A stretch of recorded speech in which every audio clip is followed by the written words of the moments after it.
सरपुरुष एक पेड़ है, सरपुरुष वा की डार और तीनों देवा शाखा हैं ये पात रूप संसार। पेड़ हम कहते हैं जो जमीन से बाहर दिखाई देता है, पृथ्वी से बाहर दिखाई देता है, उसको पेड़ बोलते हैं, वृक्ष बोलते हैं। और जमीन में जो गुप्त है, प्रोक्ष है, वो जड़ है, वो मूल है, वो परम अक्षर ब्रह्म है जो प्रोक्ष है। यजुर्वेद अध्याय नंबर 40 के श्लोक नंबर 17 में ये गीता ज्ञानदाता अपनी भी जानकारी देता है कि मैं तो ऊपर खम ब्रह्म, अहम खम ब्रह्म ओम, मेरा ओम नाम है। और खम माने ऊपर स्वर्ग में, यानी अंतरिक्ष में, स्वर्ग में, महास्वर्ग में, यानी ब्रह्मलोक में मैं रहता हूं। और वो परमात्मा, पूर्ण परमात्मा तो गुप्त है, प्रोक्ष है। तो यहां गीता जी अध्याय नंबर 15 के श्लोक नंबर 1 में लिखा कि ऊपर को जड़ वाला, नीचे को तीनों गुण रूपी शाखा वाला, ये उल्टा लटका हुआ संसार रूपी वृक्ष है।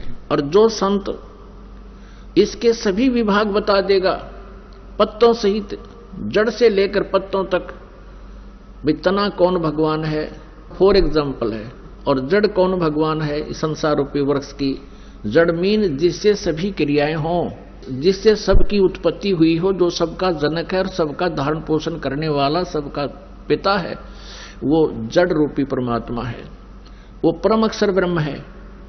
और तना जो है ये अक्षर ब्रह्म है, और उससे निकली हुई मोटी डार समझो ये सर्व ब्रह्म है। और उस सर्व ब्रह्म का यानी उस डार का 3 शाखाएं हैं, ये रजगुण ब्रह्मा, सतगुण विष्णु, तमगुण शिव जी रूपी शाखाएं, और हम पात रूप संसार।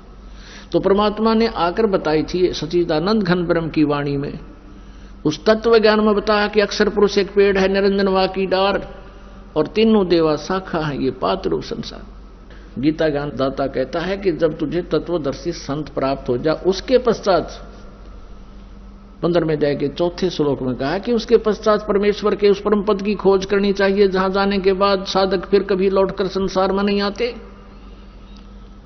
अर्थात वो पूर्ण मोक्ष प्राप्त कर जाते हैं, उनके सब संकट मिट जाते हैं।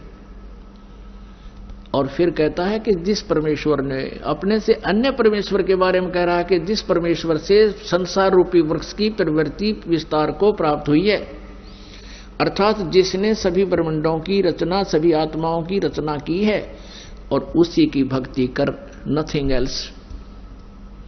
गीता ज्ञानदाता कहता है कि उसी की भक्ति कर, मैं भी उसी की शरण में हूं और सबकी पूजाएं त्याग दे तू। 15वें अध्याय के 16 और 17 में 3 प्रभु, सरपुरुष, अक्षर पुरुष और परम अक्षर पुरुष,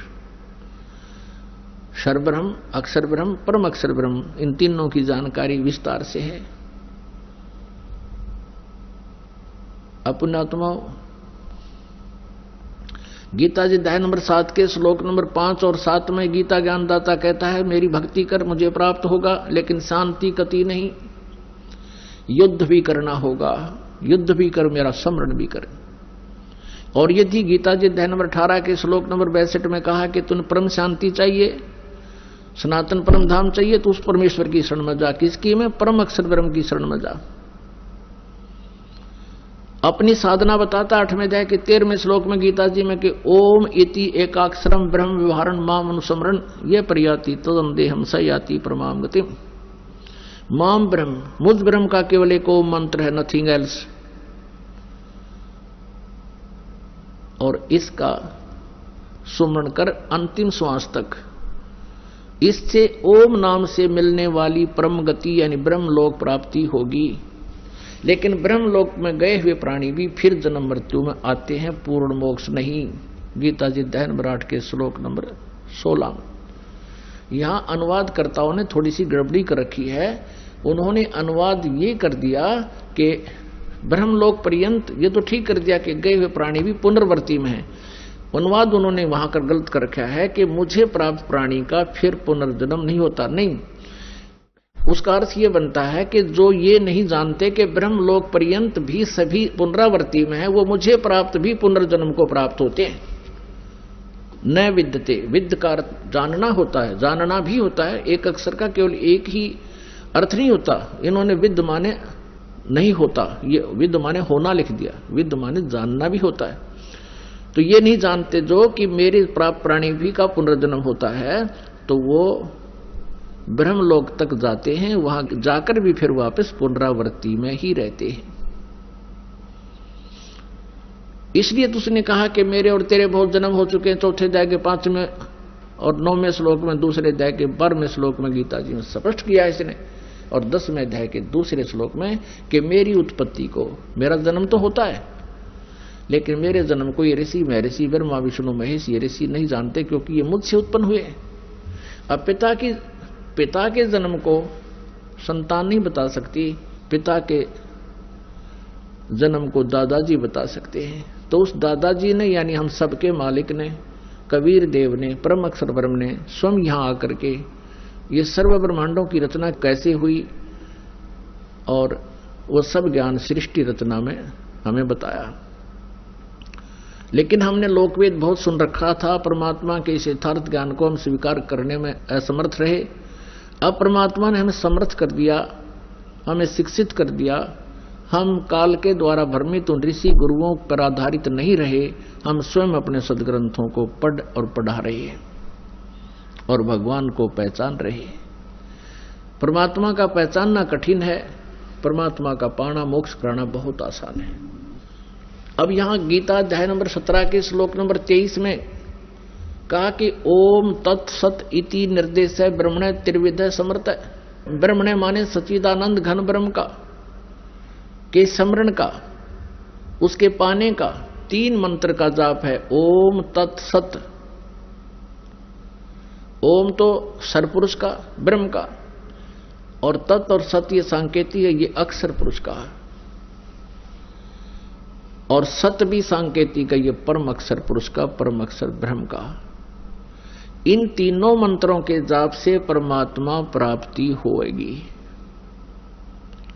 परम अक्षर ब्रह्म की प्राप्ति होगी। केवल ओम नाम का जाप करने से ब्रह्मलोक प्राप्ति होगा। जैसे कोई जड़ी है, कोई भी एक जड़ी है, जैसे हरड़ है या सौंठ है या कोई अन्य जड़ी है, उसको अकेली को खाने से उसका कुछ अन्य लाभ होता है, और उसको 2-3 जड़ियों में मिला दिया जाए, उसका कुछ और ही प्रारूप बदल जाता है, गुण में वृद्धि हो जाती है, अलग से क्रिया करता है।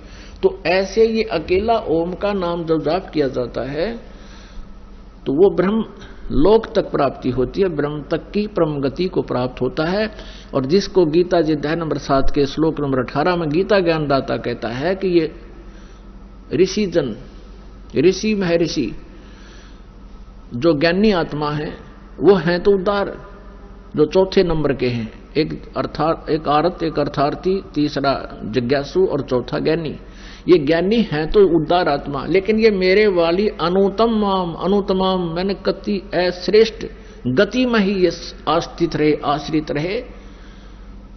लेकिन ये आत्मा बहुत अच्छी है, भगवान के लिए समर्पित है, लेकिन मेरे वाली गति में ही ये आश्रित रहे।